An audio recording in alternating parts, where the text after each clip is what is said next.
Buyurun size sır gibi sakladıkları Tekirdağ köftesinin sosu. Sır gibi saklıyorlar değil mi? Alın size Tekirdağ köftesinin sırrı. Tekirdağ köfte dana etinden yapılır. Bunu sakın unutmayın. Eğer ki biri size diyorsa ki etinizin bilmem ne kadarını dana alın, bilmem ne kadarını kuzu alın diyorsa hemen hiç o tarife bakmadan hemen oradan topuklayın. Bugün Tekirdağ köfte yapacağız. Yanında verdikleri sosuna kadar birebir yapacağız. Tekirdağ köfte yaparken etimizi, kıymamızı doğru seçmemiz gerekiyor. Kasabamıza gittik. Yarım kilo, ben 400-800 gram kullanıyorum. 400 gram dananın kaburga etinden kıyma çek diyorsunuz.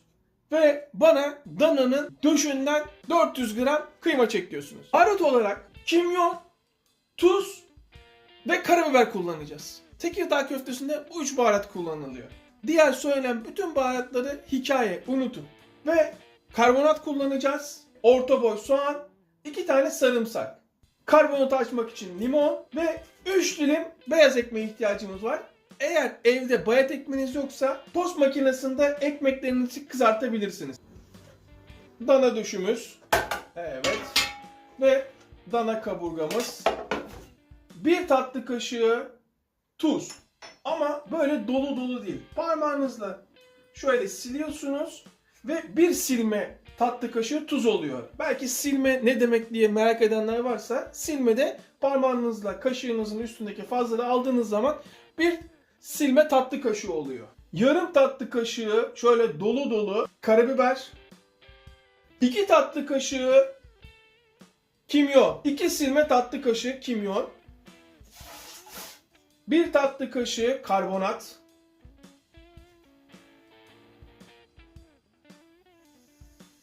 1 tatlı kaşığı limon. Görüyorsunuz hemen tepkimeye girdi zaten. Harika. Ve karışımı köftenin içine atın. Harika. Bakın şuraya bir dakika koyuyorum. Ne kadar yoğurduğum görünsün diye. Çünkü 2 dakika yoğurma ile bu iş olmaz. Evde, ben yoğurmaya başlayayım bu arada. Yapmanızı istediğim bu. Makine gibi. Görüyor musunuz? Çok böyle eti acayip sıkmadan. Valla bunu yapan diyecek yani Koray teşekkür ederim. Teşekkür etmenize gerek yok. Ailenizle, arkadaşlarınızla güzel bir yemek yerken bir de beni anarsanız o tamam benden daha keyiflisi olmaz. Şöyle yanlardan da hava aldıralım. Evet harika. Köfteyi dolaba koymadan önce diğer işlemleri de halledelim. Hemen rendemizin en ince bölümüyle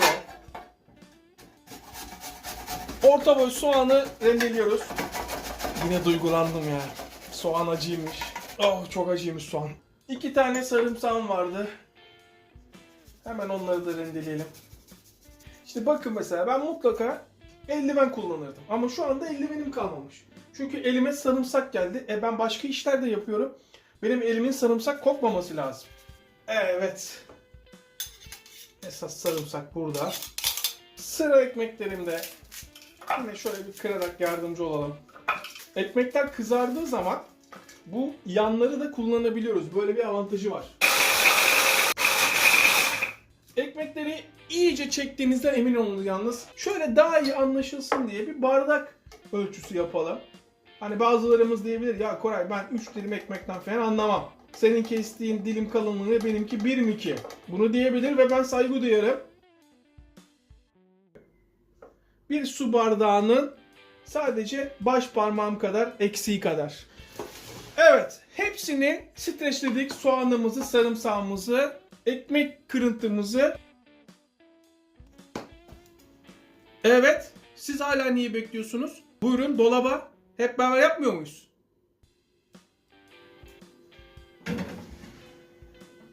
Tekirdağ köftemizin ilk 12 saatlik bölümünü tamamladık. Sadece 12 saat beklememiz gerekiyor. Tam 12 saat oldu. Şu soğanla başlayalım hemen. Soğan nasıl suyunu bırakmış görüyor musunuz? Hemen galeta unu şekline getirdiğimiz ekmek içimiz. Soğanın suyunu ayırdık biliyorsunuz. Sadece posasını kullanıyoruz. Dikkat edin eti hala işliyorum. Etle birleştirmiyorum şu anda kesinlikle. Sarımsak ve burada soğan, sarımsak ve ekmek içini birleştiriyorum. Şimdi bunu niye yapıyoruz? Normalde ne yapmak lazım? Makinesi olanlar ya da iş yerleri şu anda soğanı, sarımsağı, ekmeği ve kıymayı çekiyorlar. Ama bizim evde ve sizlerin çoğumuzun böyle bir imkanı olmadığı için, ki bende makine olduğu halde, o zaman yapmamın bir anlamı kalmıyor. Ben yaptım, siz izleyin. Hayır, sizin de yapabilmenizi istiyorum. Evet. Bir çay bardağının 1/3 kadar su. Böyle yaparak buradaki bütün kıymayı da kullanıyorum. Belki fark etmişsinizdir. Her yer kıymaydı. Bakın neredeyse hiç kalmadı, görüyor musunuz? Tertemiz oldu. Yine makine şekli. Makine ne yapar? Böyle döner, biliyorsunuz. Kendimi yormuyorum. Kıymamı harmanlıyorum. Aynen bu şekil çalışın. Kum torbası gibi. Hem de spor olmuş olur. Zaman olan arkadaşlar bir 6 saat daha bekletirse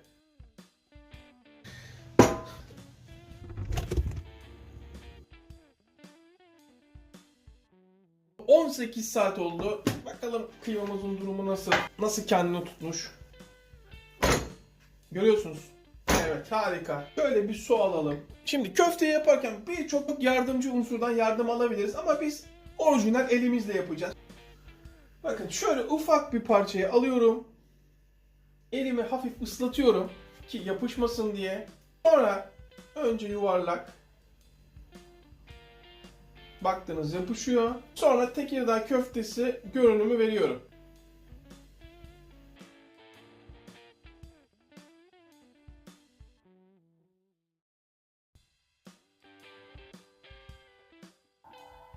Evet, işte bu. Toplam kaç tane çıktı? 2, 4, 6, 8, 10, 12, 14, 16, 18, 20, 23 tane. 800 gramdan 23 köfte. Yani her biri 34-35 gram.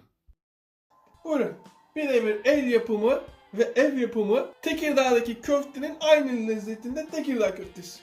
Bu en kısık, bu da orta. Şimdi en kısıkla ortanın arasına getiriyorum. Bu köfte biliyorsunuz kömür ateşinde pişer ama evde en yakın yapabileceğimiz pişirme şekli döküm tavayla olur. Küçük bir döküm tavamı kullanıyorum. Sosunu yapalım. Şöyle bir tatlı kaşığı biber salçası. Evet. Şöyle 1,5 yemek kaşığı domates rendesi, çay kaşığının 3'te 1'i kadar kırmızı pul biber, çok az tuz, çay kaşığımın ucuyla karabiber, 1 çay kaşığı zeytinyağı, karıştır. Evet. Buyurun size Tekirdağ köftesinin sosu. Bu kadar. Sır gibi saklıyorlar değil mi? Alın size Tekirdağ köftesi sosu. Zeytinyağınızı koyuyorsunuz. Şöyle tabağın altını dolduracak kadar. Köfteyi alıyoruz. Bakın köftenin şeklini görüyor musunuz? Köfte taş gibi.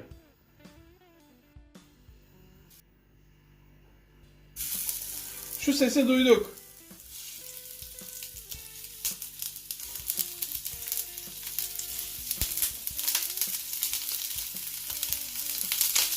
Yağla da işim bitti. Bu arada bir domates, 4'e böl, evet.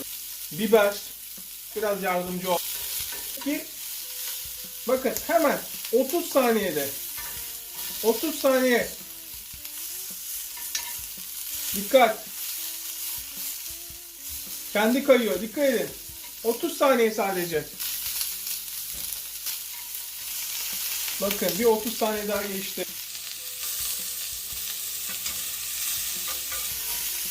Tabağımızı da şöyle alalım.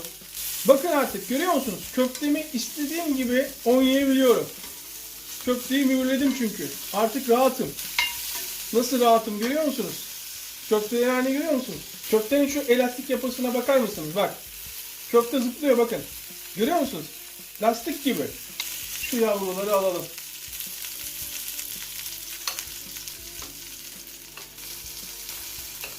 Birebir aynı sos olduğunu. Bakın. Bakalım ne yapmışız?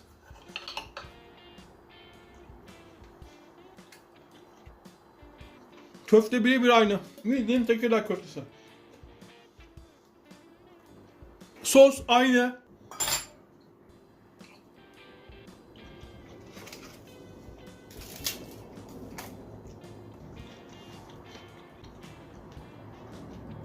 Lokum gibi. Kıyma seçimi bu işte %30, %40'sa, bir %40'sa kıymayı işlemekse bir %20 de bunu pişirmekte arkadaşlar.